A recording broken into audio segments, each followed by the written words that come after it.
Сайн мэцгаануу та бүхэнд энэ өдрийн мэндийг хүргэе. Цекрум эхлэхэд бэлэн боллоо. Өнөөдрийн эрэг Америкийн нэгдсэн улсын хамгийн алслагдмал хөдөө нутаг гэгддэг Баруун Виржиниа мужид болсон. Ойролцоогоор 170 мянган орчим хүн амтай Баруун Виржиниагийн Бекли гэх жижиг хотод Майк Кокрон гэх 1980 оны 12 сард төрсөн айлын ганц хүү ээжээ. Түүнийг бага байхад эцэг эхийн салж аавтай холбоотой турсамж бараг л үлдээгүй бөгөөд 8 настай байхад ээж нь дахин гэрлэж шинэ нөхөр нь Майкийг төрсөн аав шиг өсгсөн. Майк ээж аавынхаа үгийг сайн сонсдог, багш нарынхаа үгийг ягштал дагдаг даруухан, хичээнгүй хүүхдээжээ. Бүр бага сургуулиасаа эхлээд ахлах сургуулаа төгсдлөө нэг ч удаа хоцорч хичээлээ тасалж байгаагүй. Тиймээс сургуулийн захирал нь би багшилсан бүх хугацаанд чам шиг уйтгартай ирнэ, хичээнгүй хүүхэд анх удаа харж ийн гэж хэлсэн байдаг. Майк бейсбол, сагсан бөмбөг, Америк хөл бөмбөг гээд бөмбөгтэй холбоотой бүх спортод маш сайн. Тэрээр 17 настай байхдаа ээж доонотойгоо хамт спортын барааны дэлгүүр орж тооцоогоо игчээтэл эмэгтэй кассын ажилтан барааг нь уншуулж яснаа Майкийн бие рүү ширтэж хэдэн настайг нь асуугаад надтай ч хэцүү юм байна. Ямар том булчинтай юм бэ? Нэг бариад үзэж болох уу гэдэг. Хажууд нь нэсээ ээж дооноон дотроо сүүлийн үеийн хүүхдүүд ээжийнх нь хажууд сэтгэндэг болсон юм уу гэж бодоод дэлгүүрээс гарсныхаа дараа хүүдээ тэр ажилтан чиний булчин нэлээд таалагдсан юм шиг байна гэхэд Майк тоохгүй байгаа юм шиг царай гаргасан ч хэд хоногийн дараа эмэгтэй ажилтнтай болцоонд явж эхэлсэн. Булчин дуртай тэр эмэгтэйг Натали Жэй гэдэг. Тэр ч бас Майктай зан ашаараа төстэй. Сургуулийн үйл ажиллагаа, дугуйлан, секцэнд идэвхтэй оролцдог. Хичээлдээ сайн, эрч хүчтэй охин байжээ. Ингээд тэд албан ёсоор үерхэж ахлах сургуулаа төгсөөд 1999 оны 9 сард Баруун Виржиниагийн их сургуульд зэрэг хэлсэн. Майк компьютерийн чиглэлээр Натали эмзүүчээр сурч эхэлжээ. Майкийн ээж аав Дона Эд хоёр хүүгээ их сургуульд явуулж бид хийх ёстойгоо хийлээ гэж бодсон ч их сургуульд орсноос 2 сарын дараа 11 сард Майкаас гинэт дуудлага ирж Наталитай гэрлэн аль хэдийнэ гэрлэх санал тавьсан гэдгийг хэлдэг. Эцэг их нь дөнгөж сургуульд орчоод юун гэрлэлт вэ гэж гайхсан ч Америкт хүүхэд нь гэрлэн гэх юм бол ихэнх эцэг эхчүүд шийдвэрийг нь хүндлэхээс гадна Баруун Виржиниад эмэгтэйчүүдийн дундаж гэрлэх нас 23, эрэгтэйчүүдийнх 25 болохоор эцэг эхийнх нь хувьд тийм ч эрт гэж үзэхэргүй байв. Гэхдээ нэг асуудал нь Майкийн ээж Дона Наталид дургу. Наталитай ярилцгаар заримдаа хит шулуун, хүүтэн бас юу ч бодохгүй ярьдгаас болоод хит удаа маргаж байсан. Хурмын бэлтгэл хийх үед ч бас ирээдүйн бэр хадам ээж хоёрын хооронд байнга маргаан гарч Натали Майкд танай ээж аавыг хурминд урахыг хүсэхгүй байна гэжээ. Хэдий маргаантай байсан ч хурим амжилттай болж Майк Натали хоёр их сургуулаа төгссөний дараа Натали эмзүүжээр ажиллаж Майк харилцаа холбооны компанид кабелийн шугам татах, интернет суйрлуулах ажил хийдэг. Хоёулаа ажилдаа орлоготой болохоор амьдрал нь хурдан сайжирч нэлээд элбэг хангалуун амьдарч эхэлсэн бөгөөд гэрэлснээс хойш 6 жилийн дараа Даниэлс гэх жижигхэн хотод суурьжээ. Энэ хотын хүн ам нь ойролцоогоор 1500. Бекли хотын яг хажууд байрладаг тосгон. Цөөхөн амтай болохоор тосгоных нь нэг нэгэндээ тусалж айл нь хэдэн хүүхэдтэй ямар сургуульд явдаг, хэн хүүхэд төрүүлсэн гэд бүгдийг нь мэддэг. Тэнд Майк, Натали хоёр овгоороо буюу Кокрончууд гэж дуудагддаг байсан. Тэд ойролцоогоор 5000 м2 талбайтай ногоон зүлхэн дунд зураг шиг байшин худалдаж аваад баг багаар засаж янзалсан. Удалгүй хүү охин хоёртой болж тухайн үед Кокрон гэр бүл тосгондоо нэлээд нэр хүндтэй байлаа. Яагад гэвэл Натали эмзүүч, эмнэлэгт ажилладаг орон нутгийн хүмүүстэй их харьцдаг бол Майк спортод дуртай хിവэрэ байсан тэрээр хүүгийнхээ сургуулийн Америк хөл бөмбөгийн болон бейсболын дасгалжуулагч болжээ. Анхнаасаа спортод дуртай хүн дасгалжуулагч болчоор өрсөлдөх хүсэл нь бүр оргилж хүүхдүүдэд тэмцээнд дагуулж явсаар олон удаа төрүүлсэн. Натали нөхрийгөө дасгалжуулдаг бейсболын багт менежер хийж хүүхдүүдийн хувцсны загварыг өөрөө шалгаж хэмжээг нь нэг бүрчлэн хэмжин захиалга өгч хөнгөн зууш бэлддэг байв. Амралтын өдрүүдэд гэр бүлэрээ сүмд явдаг үнэхээр төгс гэр бүл гэж хүмүүс магтдаг байсан. Энэ хотод Кокрон гэр бүлтэй хамгийн ойр дотноос айл нь Дэвисийн гэр бүл. Нөхөр нь Крис Дэвис, эхнэр нь Дженнифер Дэвис. Крис хуульч бөгөөд Майк нэг удаа хуулийн зөвлөгөө авах гэж уулзнаас хойш хоёр гэр бүл дотно болсон. Гэтэл Дэвисийн хүү Вини нэгдүгээр хэлбэрийн чихрийн шижин гэсэн он шавснаас хойш хоёр гэр бүл бүр ойрцсон байна. Натали эмнэлэгт тэр тусмаа чихрийн шижинтэй өвчтнүүд хариуцдаг эмзүүж байсан тул Винийг уураг, ногоо идэх хэрэгтэй, чихэрлэг зүйл огт болохгүй, инсулиний тариаг ингэж хийдэг гэх мэтээр нэг бүрчлэн маш дэлгэрэнгүй зааж өгдөг гэжээ. Цаг хугацаа өнгөрсөөр 2017 онд Натали 37 настайдаа гинэт эмзүүчийн ажлаа орхисон. Ойр дотных нь гайхаж яагаад ажилласаа гарсан талаар нь асуухад өмнө нь цуглуулсан мөнгөөрөө шинэ бизнес эхлүүлсэн. Одоогоор дажгүй явж байгаа гэдэг. Компани нэр нь TSG. Америкийн нэгдсэн улсын холбооны засгийн газарт бараан, материал нийлүүлдэг бизнес хийдэг. Зүртэй хамтарч ажиллахад маш их мөнгө эргэлдэх нь үнэнч тэр хэрээрээ өрсөлдөөн ихтэй. Наталийн өмнө нь эмзүүчээр ажиллаж байхдаа эмнэлгийн тоног төхөөрөмж, маск, эрүүл мэндийн хэрэгслийн олон компани танилтай болж зэвсэг, сум, цэргийн хэрэгсэл харьцангуй хямдаар олж авах сувгийг мэддэг болжээ. Тэгээд нэг өдөр War Dogs гэдэг киног үзсэн. Бодит явдлаас сэтгүүлсэн кино юм байна. Кинонд ямар ч туршлагагүй хоёр хүн цэргийн сум нийлүүлэх гэрээ авч асар их мөнгө олдог тухай гардаг. Америкт тусгай лицензгүй энгийн иргэнч засгийн газрын тендерт оролцох боломжтой байдаг гинэ. Жижиг бизнес, хуваарай бизнес эрхлэгч, ашигын бус байгууллага юу ч байсан бүртгүүлээд тендерт оролцох боломжтой. Наталийн эхлээд туршилтаар нэг тендер өгтөл тэнцэж Америкийн батлан хамгаалах яам, дотоодын аюулгүй байдлын яам, СА зэрэг холбооны байгууллагуудын тендерт тогтмол оролцож олон удаа нийлүүлэлт хийжээ. Мөнгө орж эхэлмэгц Кокрен гэр бүл байшингаа илүү том болгож, хашаагаа шинчилж, машинаач илүү тансаг болгосон. Жижиг тосгонд гинэт ингэж их мөнгө олвол хурдан яриад тарах нь мэдээж.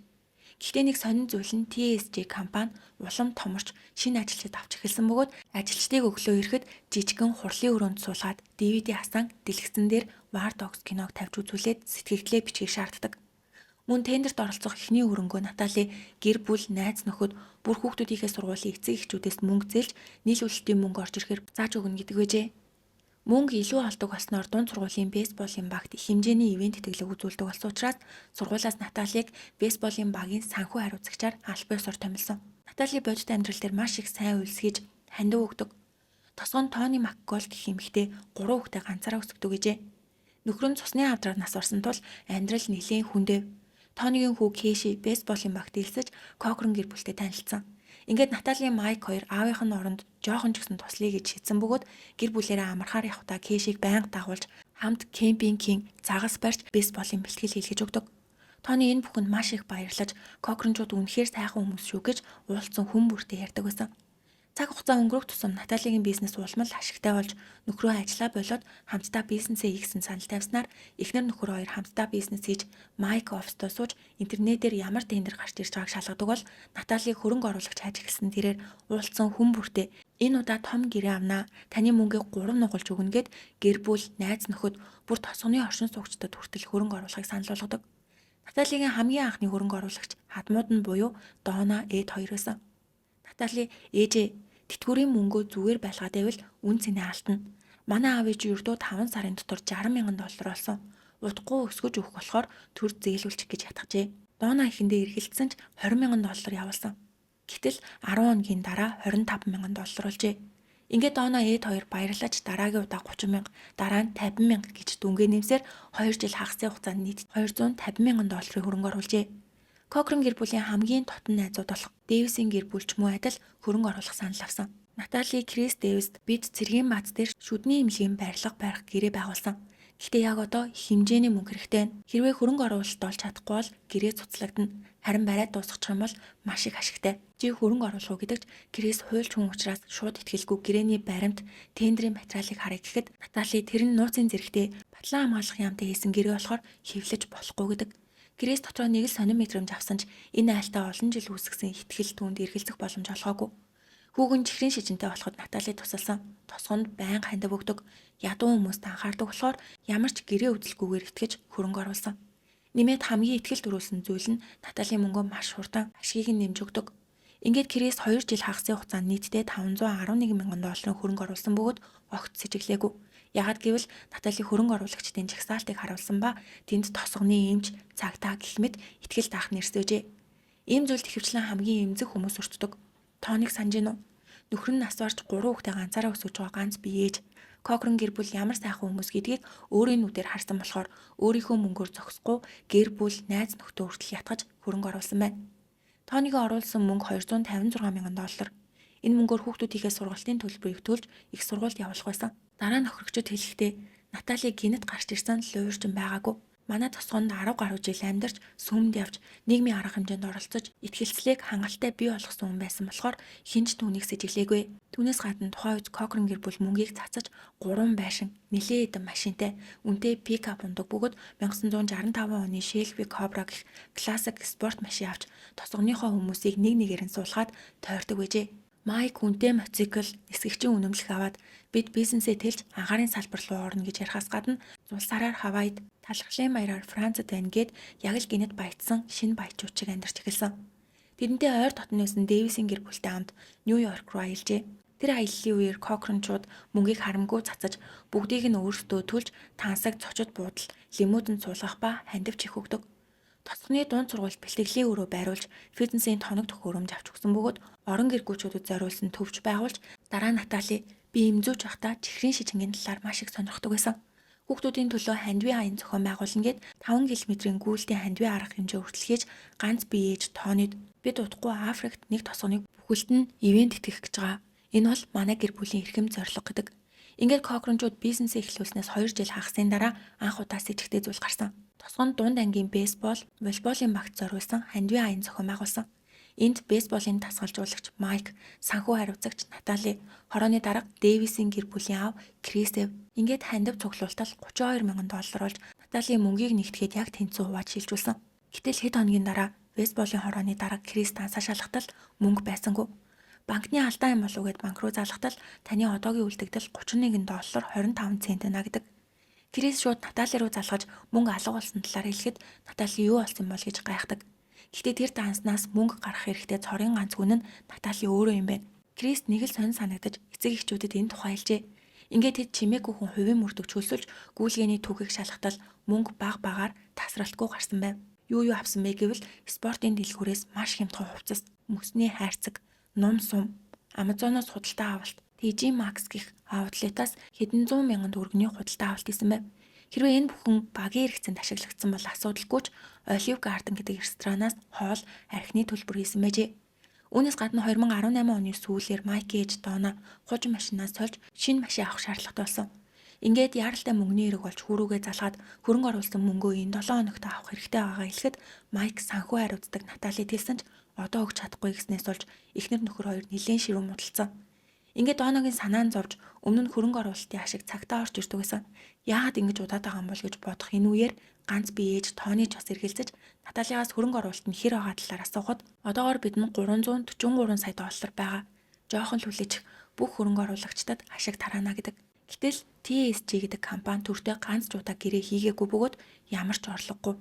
Хөрөнгө оруулагчдад өгсөн ашиг нь шинэ хүмүүсийн мөнгөөр хуучин хүмүүсийн ашгийг өгдөг. Понц луурежээ. Хамгийн харамсалтай нь энэ төрлийн луурт хохирогчид өөрсдөө дараагийн хохирогчдыг татаж оруулдаг. Нэмээд Кокрончууд өгөөмөр ихтгэл даахууц олон жил тусган амьдарсан нэр хүндтэй учраас хинч тэднийг сэжгэлж чадаагүй. Натали хуурамч бичиг баримт хийж тэр бичгээ имэйлээр эсвэл цагтлаар хүмүүс рүү явуулахдаа Google-с батлан хамгаалах яамны лого куулж тавьдаг байжээ. Баруун Виржиниа Америкт өрхийн дундаж орлохороо хамгийн бага мужуудын нэг юм байна. Тэгвэл нөхөр Майк нь хамсаатан байсан юм болов? Анх хүмүүс эхнэр нөхрийн хамтарсан л уур гэж бодсон ч ухаад үзэх тусам Майк мдээгүй ах магадлал өндөр гэдэг нь тодорхой болсон. Яагад гэвэл хөрөнгө оруулалт гуйж мөнгө нэгтгэх хүн нь Натали. Тэрээр борлуулалт, ятгалаг, санхүүг хариуцдаг байсан бол Майк эхнэрийнхээ хийгсний хийдэг жирийн ажилтан шиг байжээ. Ойр тойрных нь тэднийг мөнгөний асуудлаар байнга маргалддаг байсан гэдэг. Майк ч бас үнэтэй машин унаж, нисгэгчийн үнэмлэх аван аялж зугаалж авсан нь үнэнч мөрдөн шалгалтаар Майк юу ч мдээгүй байсныг батлах нотлохоонууд гарч ирсэн. Өөрөөр хэлэх юм бол бүх зүйлийг Натали ганцаараа зохион байгуулсан гэсэн үг. 2018 оны зуул сарын үеэр лувр эхэлснээс 2 жил хагасын дараа Наталигийн лувр баригдсан. Хөрөнгө оруулагчид мөнгөө нэхэхэд сүүлдээ Натали өөрийгөө цусны авдартай 3 дугаар шатн дээрээ явж байгаа. Имчилгээнд яваад ажлууд хойшлогдоод байна. Жоохон л хүлээчих гэдэг. Үүнийг нь сонссон хадам ээж Доноо нулимс туслуулан чи хүчтэй, заавал давна. Сүүлийн үед хавдрын имчилгээ сайн болсон гэхэд Натали үгүй би имчилгээ хийлэхгүй. Бүхнийг бурханд даатгана. Эмнэлгээр явж хүндрэл учруулахын оронд гэр бүлтэйгээ аз жаргалтай баймаар байна гэдэг. Нөхөр Майк бүр Дэвисийн гэр бүл хүртэл хамаатан биш мөртлөө эмнэлэгт очиж ясны чүмгний шинжилгээ өгчээ. Энэ бүхнийг хараад сэжиг авсан ганц хүн бол Тони Маккол. Тонигийн нөхөр цусны авдраар нас барсан. Харин Натали өөрийгөө цусны авдрын 3 дугаар шатанд явж байгаа гэхэд Тони нилээн гайхсан. Яагаад гэвэл лекэм шатлалтай өвчин биш юм байна. 1, 2, 3 дугаар шат гэж байдгүй. Хурц архаг гэж ангилдаг гинэ. Удалгүй Тони Наталитай уулзаад хим эмчилгээ хийлгэж байгаа болохоор ус унаж эхэлсэн гэд толгоогоо харуулсан. Хим эмчилгээнээс болсон ус уналтын арьс нь гөөлгөр толгор болдог. Гэтэл Наталигийн толгой харлаж сахлын утгаар хуссан мөртэй ээжээ. Ингээд Тони худлаа гэдгийг нь тэр дороо мэдэж миний мөнгө яасан бол яагаад Натали худлаа ирсэн бол гэж боддог. 2019 оны 2 сарын 6-ны өглөө Майк Натали хоёр хувийн онгоцоор Виржиниа мууч дахь Америкийн банкт очиж уулзалт хийх ёстой байсан. Гэтэл өглөө нь Крисийн эхнэр Дженниферт Наталигаас Майк бит хоёр маш хүн таниад хүрчлээ. эмнэлэгт хүчтэй юм тариа илгэсэн. Ханиад нь хүндэрч бүр уушигны хатгалгаа болсон учраас стероид өндөр тунгаар тариулсан гэжээ. Ер нь өвчтөн генет их хэмжээний стероид тариулах юм бол цусан дахь сахарын хэмжээ огцом нэмэгдэж төр зургийн арга хэмжээгээр инсулин тарих шаардлагатай болдог гинэ. Энэ тайлбарыг Натали Женниферт хэлэхэд Женнифер манайд байгаа инсулинаас авдаг. Учир нь түүний хүү чихрийн шижинтэй болохоор гэртээ байнга инсулин хадгалдаг учраас яаралтай нэгийг нөхсөн. Ингээд Женнифер нөхөр Кристтэй өглөөний 10:30 орчимд инсулины нэг балкон янз бүрийн эрүүл мэндийн бүтээгдэхүүн өгөөд явуулсан бөгөөд тэрийг нь Крис Наталигийн гэрээ үүдэнд үлгөөд буцсан. 2 цаг орчмын дараа 12 цаг 30 минутын үед Женниферт Наталигаас Майк галтогоондоо ухаан алдаад унсан байдалтай зураг ирсэн. Женнифер цочирдож юу болсон талаар нь асуухад Натали Майк галтогооны угаалт урлуу бөөлжөөд гинэд босгож чад унчлаа. Гэхдээ зүгээрээ барилгын ажилчид түүнийг буудан дээр хэвтүүлсэн. Том асуудал биш байх гэсэн ч зургийг харахад ухаангүй маш ноцтой байдалтай харагддаг. Тухайн үед барилгын ажилчид Майкийг буудан дээр зөөж хэвтүүлсэн нь үнэн бөгөөд "Бид ч бас энэ хүн эмнэлэг явах хэрэгтэй юм шүү. Биеийн байдал нь сайн харагдахгүй байна" гэж хэлсэн ч Натали "Би эмзүүч хүн, санаа зовлтгүй" гэж хариулжээ. Дараа нь Майк ухаан алдаж унсан гэх яриа найз нөхөд тосгоныхны дунд тархахад Натали зүгээрээ унтж гин, удахгүй идэх нь гэдэг. Энэ мэдээг сонссон Майкийн найз цагдаа Джон санаа зовж гэрт нь очиход Майк буудан дээрээ хэвтчихсэн ч нүүрэнд цонхиж амьсгал нь маш хүнд байсан тул Майкийг эмнэлэгт аваачих хэрэгтэй гэхэд Натали "Би эмзүүч штэ. Тэгээд ч Майк эмнэлэг явах дурггүй" гэжээ. Джон яхаа мэдгүй өөрийнхөө эхнэр рүү залхаж Майкийн талаар хэлэхэд түүний эхнэр эмч Стефан гэртээч яг одоо яаралтай эмнэлэг явах ёстой. Маш аюултай гэж хэлсэн ч Натали эцсээ хүртэл Майк эмнэлэгт дурггүй. Дараа нь надад дуурлана. Хэрвээ асуудал гарах юм бол өөрөө хариуцна гэж зүтгэж сүүлдээ эмч цагдаа хоёрыг гэрээс өгсөн. Майк өглөө 10 цаг 30 минутанд дуунаж бараг 8 цагийн турш эмнэлэгт очиагүй байх энэ үеэр Натали Крис рүү "Түр манайх руу ирж болох уу? Майкийг эмнэлэгт хүргэх хэрэгтэй юм шиг байна" гэж мессеж утсан. Ингээд Крис яарч гэрт нь ирэхэд Майк ямар ч хариу үзүүлэхгүй хөдөлгөөнгөө хөвчж яхаас гадна өмдөндөө шижээ. Крис Наталигаас хизээ шээсэн талаар нь асуухад 1-2 цагийн өмнө хаа гэдэг. Өөрөөр хэлэх юм бол 2 цагийн өмнөөс аль хэдийнэ биеэ захирч чадахгүй болсон байжээ. Крис хамаг хурдаараа Майкийг машиндаа суулгаж яаралтай тусламжийн тасаг руу явж үзүүлэхэд цусан дахь сахарын хэмжээ нь 21%. 21 гэдэг нь комд орох хэмжээний үзүүлэлт гинэ. Амь насанд дээс нь 4 дээр байна гэсэн үг. Эмчнэр үзээд Майкд хүнд хэлбэрийн тархины ав үүссэн байна гэдэг.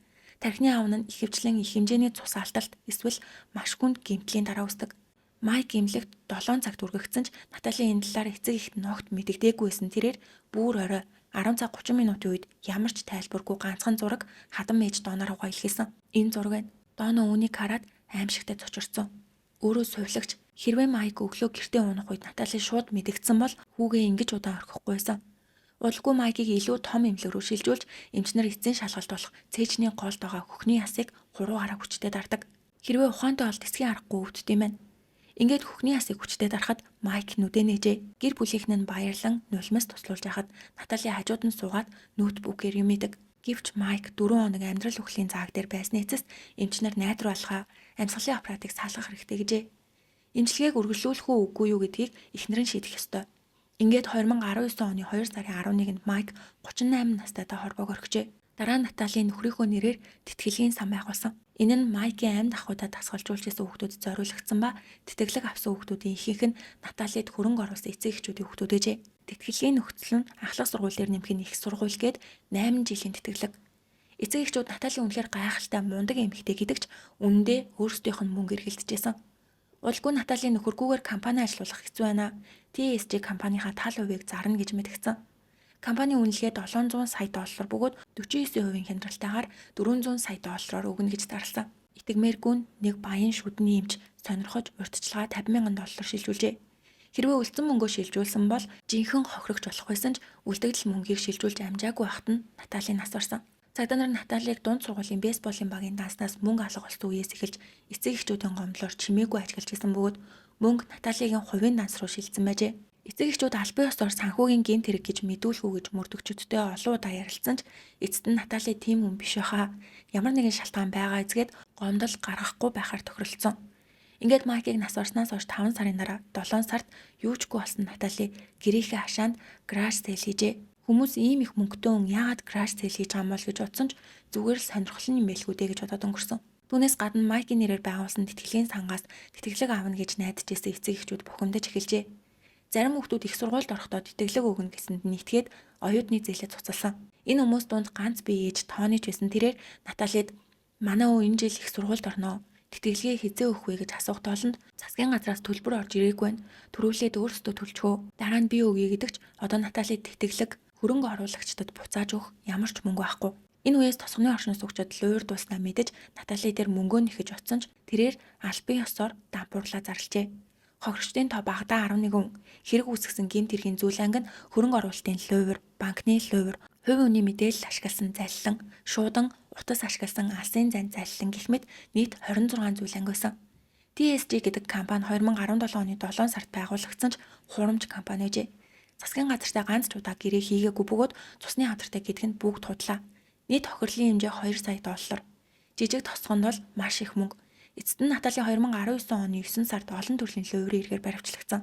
Гэхдээ асуудал нь зөвхөн мөнгөөр дуусаагүй. Цагдаа нарын хамгийн ноцтой гэж үзсэн зүйл бол Майкийн үхэл. Дөнгөж 38 настай спортоор хичээлдэг, биеэ маш сайн арчилдаг, ямар ч суур өвчнгүй хүн гинэт нас барсан нь хитрхий с сэжигтэй байсан бөгөөд эмч Майкийн үхлийн шалтгааныг цусан дах сахарын хэмжээ огцон унснаас үүдсэн үхэл гэж тодорхойлсон учраас задлан шинжилгээ хийгдээгүй байгалийн үхэл гэж хэрэг хаагдсан. Гэвч Наталигийн луурыг шалгаж эхлэхэд хитрхий с сэжигтэй санагджээ.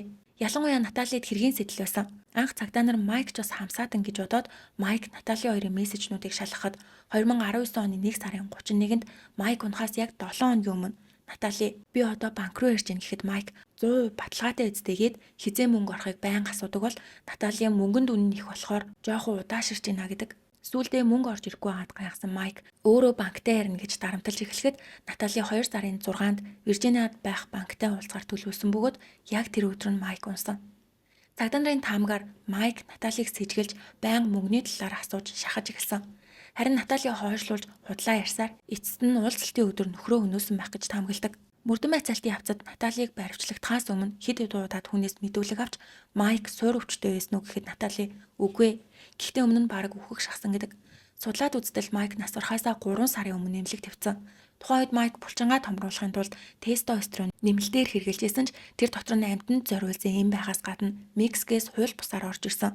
FDA-ийн зөвшөөрөлгүй дотроо инсулин агуулсан бэлтгэлээжээ. Энэ бүхнийг мэдсэн цагдаа нарын толгооноос инсулин гэдэг үг салхаа болж Наталигаас дахин асуухад би эмзүүч хүн. Бодиулдангээр хичээлдэг хүмүүсийн дунд инсулинийг зохицуулж булчингийн маасыг нэмдэг хүмүүс олон байдаг гэжээ. Цагдаа нар эхлээд 2019 оны 6 сард Наталийг луурын эргээр баривчилж гэрт нь нэгжлэх хийхэд хөргөчнөөс нь инсулины 1 балкон олцсон байна. Майкийг ундаг өдөр Дэвисийн гэрээс зээлсэн. Энэ талаар Натали ямар ч тодорхой хариу өгч чадаагүй. Ингээд цагдаа нар Дэвисийн гэр бүл дээр очиж инсулины талаар асуухад өгсөн гэдгийг хүлээн зөвшөөрөөд сайн санаагаар өгсөн зүйл нь Майкийг үхэлд хүргэсэн байж магадгүй гэх бодол тэднийг аимшигтай гэмшилд оруулжээ. Энэ үеэс мөрдөн байцаах баг Наталийн энзүүчийн мэдлэгээ ашиглаад инсулинийг хэтрүүлэн тарьж Майкийг алсан байж магадгүй гэж таамагладаг. 2020 оны 9 сард Наталийг баривчлагдсанаас ойролцоогоор 1 жил хагасын дараа анхны шүүх хурал болов. Гэхдээ аллагын эргийнх биш, луурын эргийн шүүх хурал. Натали өөрийгөө гин буруугүй гэж мэдүүлээд анхнаасаа надад луур их санаа байгаагүй. Мөнгийг эргэлдүүлж ашиг нэмж өгье гэж бодсон. Гэхдээ эдийн засаг муудаж бизнес амжилттай болоогүй.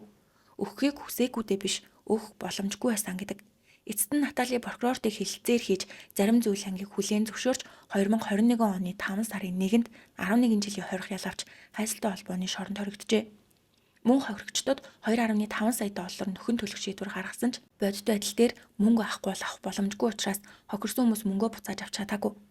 Нэг жилийн дараа 2021 оны 11 сард мөрдөн байцаах баг Наталийг 1-р зэргийн хүн амны ирэхэд албан ёсоор ялсан. Майк эмнэлэгт ирэхэд цусан дах сахарын хэмжээ 21 байсан бөгөөд ийм байх нь инсулиныг зориудаар хэтрүүлэн тарьсан тохиолдолд үүснэ гэж үзсэн ба тэр үед гэрт Наталигаас өөр хүн байгаагүй. Эмзүүч тариа ээж чаддаг, инсулин хэрхэн нөлөөлдгийг хамгийн сайн мэддэг хүн. Гэхдээ асуудал нь бодит нотлох баримт олдоогүй учраас Натали өөрийгөө гин буруугүй гэж дутагсан. Шүүх хурал олон удаа хойшлогцоор 2025 оны 1 сард эхэлжээ. Энэ хэрэг олон нийтийн анхаарлыг маш их татсан. Учир нь зөвхөн нөхцөл байдлын нотлохонд тулгуурлан хэрэгтэнд ял оноож болох уу гэсэн асуулт байлаа. Наталигийн өмгөөлөгчид Натали луурчин байж магадгүй. Гэхдээ алуурчин биш. Прокурорын дүгнэлт бол таамаг төдий зүйл. Майкийг алсан гэдгийг нотлох баримт хангалтгүй байна гэж маргасан. Харин прокурор Наталид аллах их тодорхой сэтэл байсан. Өөрийнх нь хийсэн луваар Майкаас болж ил болохгүй гэж санаа зовсондоо алсан гэж үзсэн. Гол маргаан нь Майк яагаад нас барсан бэ гэдгийг тогтоох байлаа. Майк унсан өдрийн өглөө Натали Дэвисийн гэр бүлд ханиаднаас болоод Майк стродын тарилга хийлгсэн. Тийм болохоор одоо инсулин эрэхтэй байна гэж мессеж өчжээ. Шалгаад үзтэл Натали тэр өглөө ханиад хүрсэн гээд эмчдэр очсон тогтоогдсон. Гэхдээ эмч нь тариа их шаардлагагүй. Эм бичиж өгье гэсэн ч Натали би эмзүүч болохоор тариа ээж чаднаа. Эмийг стероидын тарилгаар солиод өгөөч гэсэн. Эмч нь хэн байсан бэ гэвэл Стефан. Майкийг буудан дээр ухаангүй хөвтөж байхад ирж үзсэн Наталигийн танил эмч. Стефан Наталиг эмзүүч гэдгийг мэддэг. Дээрээс нь өөрөө иж чадна гэсэн болохоор стероидын тарилгын жор бичиж өгсөн байна. Америкийн нэгдсэн улсад мууж болгонд өөрч эмзүүчэд вакцин, тарилга хийх нь түгээмэл байдаг гинэ. Ингээд Натали Майкд хит их тунгаар стероидын тарилга хийсэн. Үүний улмаас Майкийн цусан дах сахарын хэмжээ огцом ихсэж бууруулах хэрэгтэй болсон тул Дэвисийн гэрлүү залгаж инсулин хэрэгтэй байна гэж хэлсэн. Тэд сайн санаагаар инсулинийг авчирч өгчээ. Хамгийн чухал нь Майкийг аврах хангалттай цаг байсан бөгөөд тэр өдөр Майкийн гэрт найз нөхөд цагдаа эмч гээд ирсэн хүн болгон Майкийг яралтай эмнэлэгт хүргэх хэрэгтэй гэж хэлсэн ч Натали эсэргүүцсэн. Эмч Стефан гэртээ оцсныхоо дараа санаан зовж Натали руу залгаад Майкийн цусан дах сахарын хэмжээг асуухад хэвэн гэж хариулдаг. Гэтэл хэвэн байх ямар ч боломжгүй. Прокурор Наталигаас яагаад Майкийг эмнэлэг рүү авч яваагүй талаар нь асуухад Майк эмнэлгийг үзэн яддаг. Нас барахаасаа хэдхэн сарын өмнө Мексикээс хууль бусаар оруулж ирсэн тестостероны нэмэлт бүтээгдэхүүн хэрэглэсэн. Тэр үед хорцсон болохоор нь би эмнэлэг тавиадсан ч дахиад энд авчруулж чамайг зүгээр өнгөрөөхгүй шүү гэж занл хийсэн гэдэг. Шүүхтэр маш чухал гэрч гарч ирсэн нь шүүхийн задлан шинжилгээний эмч доктор Юри. Анх Майкийн цогцыг задлан шинжилгээнд оруулаагүй. Гэхдээ Аз олж чандарлаагүй газар тошуулсан тул цогцыг ухаж гаргаад дахин задлан шинжилгээ хийжээ. Нас барсан шалтгаан нь инсулины хит их тунгийн улмаас гэж гарсан. Наталигийн өмгөөлөгч хэрвээ Наталийн нөхрөө алсан бол цогцыг чандарлах байсан. Чандралах юм бол нотлохоо алга болно. Гэтэл тэр оршуулсан. Тэгэхээр энэ аллах биш гэдэгч олон хүний тэр дундаа прокурорын байр суурь Натали тийм чухаалаг тооцоотой хүн биш. Бүр цусны хавдартай гэж худлаа хэлэхдээ 3 дугаар шат гэж байдаг эсхийг цулалгүй худлаа ирж исэн хүн нотлогоо устгахын тулд чандралах тухай бодохгүй гэж үзсэн. Прокурорын авчирсан бас нэг гэрч бол мөрдөгч Боб. Наталигийн луйврыг хариуцсан шалгасан мөрдөгч шүүхтэр Майк Наталигийн луйврыг мдээгүй хуурдагдсан байсан гэж гэрчилсэн. Харин өмгөөлөгч тал Майк угаасаа эрүүл хүн байгаагүй. Бодвейлтингт хит автаж, стероид хэрэглэж гад хар хөгцөн дөртөж эмнэлэг твтчихсэн удаатай. Тиймээс анханасаа би энэ муу байсан гэдэг. Хар хөгцөн чийгтэй хуучин байшин хан таазан дургадаг хартуун өнгөтэй мөөгөнцөр бөгөөд удаан хугацаанд хүртэх юм бол эрүүл мэндэд ноцтой охирол учруулдаг. Майк тухайн үед гэртээ засвар хийж гад хөгцөнд өртсөн байж магадгүй. Гэхдээ Майкийн эцэг их мөн ойр дотн байсан Дэвисийн гэр бүл огт өөрөөр мэдүүлсэн. Крис бодвейлтинг хийдэг хүн хоолны дэглэмээ маш чанга барьдаг. Гэтэл Майк өдөр болгон пицца, чипс, хөлдөөсөө хол иддэг байсан. Пицца идэггүй өдөр гэж бараг л байгаагүй. Тим хүн яаж стероид хэрэглэх юм бэ гэдэг бол Дженнифер нэг өдөр Наталийг хэвтэж байхдаа Майкийг хараад харахаас ч дургүй үрээд байна. Дэрээр нүрийг нь дараад алчих юмсан. Чи надтай хамтрах уу? Надад туслах уу гэжээ. Тухайн үед Дженнифер тэдний харилцаа нэлээд хэцүү байгаа юм байна гэж бодоод өнгөрсөн. Иймэрхүү байдалтай олон гэрч Наталийг эсрэг мэдүүлжээ. Ингээд тангарагтны шүүгчид ердөө 2 цагийн дотор Наталийг 1-р зэргийн хүн амны нэрэгт буруутай гэж үзэж Майкийг нас барснаас 6 жилийн дараа шударгаас ирсэн. 1-р зэргийн аллагын ял ихэнхдээ цааз эсвэл бүх насаар нь орох ялдаг. Тиймээс тангарагтнуудад өршөөл үзүүлэх үгүй юу гэдгийг шийдвэрлэх шат байгаа. Хэрвээ өршөөл үзүүлэх юм бол 15 жилийн дараа тэнсэн суллагдах боломжтой. Эхлээд Наталигийн охин Никол гарч ирсэн тэрээр аль хэдийнэ насанд хүрсэн байлаа. Би ээжтэйгээ өнгөрүүлэх ёстой маш олон мөчөө алдсан.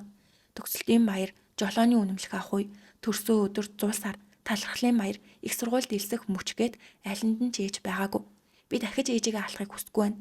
Та бүхэн өршөөгөөч гэдэг бөгөөд Наталигийн ээж нь гарч ирээд манай охин шоронд байхдаа өдөр бүр гэмшлийн тэмдэглэл бичиж байгаа. Өршөөл үзүүлээч гээд 3 үеэрээ тангарагтнуудаас гуйсан. Гэхдээ тангарагтнууд хохирогчдын талын үгийг ч бас сонссны дунд Майкийн хойд эцэг Эдийн үг шүүх танхимыг тонслогсон. Тэр хэлэхдээ би бол Майкийн хойд эцэг Эд. Миний зүрх уу гашуу, уур хилэн, төгсгөлгүй өвдөлтөөр дүүрэн байна. Майкийн исэн ангийн шат хашаанд харагдах бүрт зүрх минь өвдөж хамт ан хийх үү гэж асууж исэн хүмүүс санаанд ордог. Би одоо ч том царс модны дор хүүгээ сууж ийн гэж төсөөлдөг. Муу зүйл олон нүртэй байдаг. Гэхдээ ямар ч дүртэй байсан хариуцлага хүлээх ёстой. Яагаад түн өршөөл үзүүлэх ёстой гэж учир нь Натали Майкд өршөөл үзүүлээгүй гэдэг. Ингээд шүүгийн шийдвэр тэнсэн суллагдах боломжгүй бүх насаар нь өршөөлгүй хорих ялгааноос. Натали 1991 оноос хойш өршөөлийн шатанд тэнцээгүй Вест Виржиниагийн анхны эмэгтэй аллахын гэмт хэрэгтэн болсон бөгөөд түүний давж заалдах дахин хянуулах оролдлогууд бүгд няцаагдсан. Натали мөнгө, ашиг сонирхол, нэр үндийнхээ төлөө хүүхдүүдийнхээ эцгийг ч золиослох хүн байжээ. Хамгийн гунигтай нь шүүх дээр тэдний охин ээжийнхээ тал зогсно нь олон хүнийг бодолд оруулсан байна. Өнөөдрийн бичлэг маань энэ үрээд дууслаа. Таалагдсан бас суугтаа лайк болон subscribe дарахаа бити мартаарай. Дараагийн бичлэгээр уулзтлаа. Түр баяртай.